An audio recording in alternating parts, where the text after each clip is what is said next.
আমার ওটস একেবারে রেডি। সব শেষে আমি দিয়ে দেবো এই সামান্য পরিমাণে একটু বাটার, এতে কিন্তু স্মেলটা খুব ভালো হয়। তোমরা অনেকেই খাও, এরকম ভাবে বানাওনি, একবার এইভাবে ট্রাই করে দেখো বন্ধুরা, খেতে কিন্তু দুর্দান্ত লাগে। এর সাথে তোমরা আরো অনেক কিছু ভেজিটেবলস এর জল আমি দেবো, এটাই আমার মেজারমেন্ট এবং এটাই লেখা থাকে প্যাকেটে।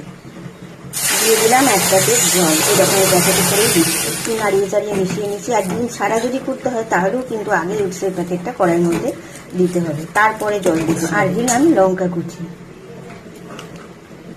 এবারে ফ্লেমটাকে বাড়িয়ে এটাকে একটু, মানে আমরা সবাই কম বেশি হেলথ কনসিয়াস, আর সেই কারণে এখন হেলদি মিল হিসেবে ওটস কিন্তু খুবই নামডাক হয়েছে। ওটসের আগে ছোটবেলায় তো ওটসের নাম শুনিনি।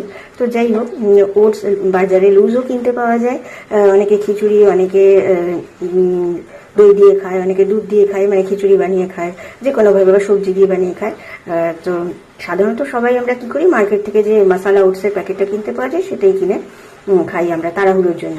তো আজ সেটাই মশলা ওটসটাকে একটু টেস্টি করে, হেলদি ব্যাপারটা রেখে একটু টেস্টি করে আমি কিভাবে বানাই সেটাই তোমাদের সাথে চলো ছোট্ট করে শেয়ার করে নিই। আমি তোমাদের বন্ধু। প্রথমে আমি নুন গোলমরিচ দিয়ে কড়াইতে একটা ডিম ভেজে নিচ্ছি, মানে ডিমের ঝুরি করে নেব।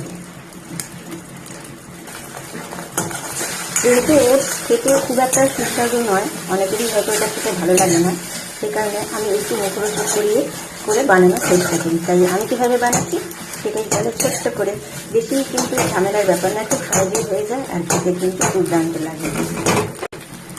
ডিমের ঝুড়িটা হয়ে গেছে, এবার আমি ওটসের প্যাকেটটা পুরো এর মধ্যে ঢেলে দিলাম। একটু নাড়িয়ে চাড়িয়ে মিশিয়ে নিচ্ছি। আর ডিম ছাড়া যদি করতে হয় তাহলেও কিন্তু আগে ওটসের প্যাকেটটা কড়াইয়ের মধ্যে দিতে হবে, তারপরে জল দিতে হবে। এইবারে এই প্যাকেটটা মেপে ভর্তি ভর্তি এক প্যাকেট জল আমি দেবো, এটাই আমার মেজারমেন্ট এবং এটাই লেখা থাকে প্যাকেটে। দিয়ে দিলাম এক প্যাকেট জল, এরকম এই প্যাকেটে করেই দিচ্ছি। আবারও দিয়ে দিলাম সামান্য একটু নুন, একটু গোলমরিচের গুঁড়ো,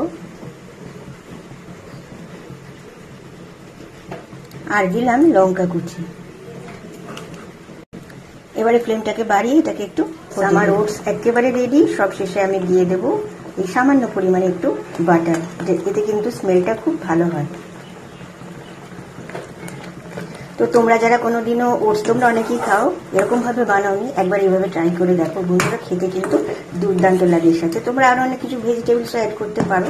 তো আমি এইভাবেই রেডি হয়ে গেছে, খুব সহজেই তাড়াতাড়ি। এবার শুধু খেয়ে নেওয়ার পালা। কেমন লাগলো আমার এই রেসিপিটা? খুবই ইজি বানানো, শুধু একটুখানি এটাকে টেস্টি করার জন্য। অবশ্যই কমেন্টস করে জানিয়ে। এবার তাহলে আসি বন্ধুরা, টাটা।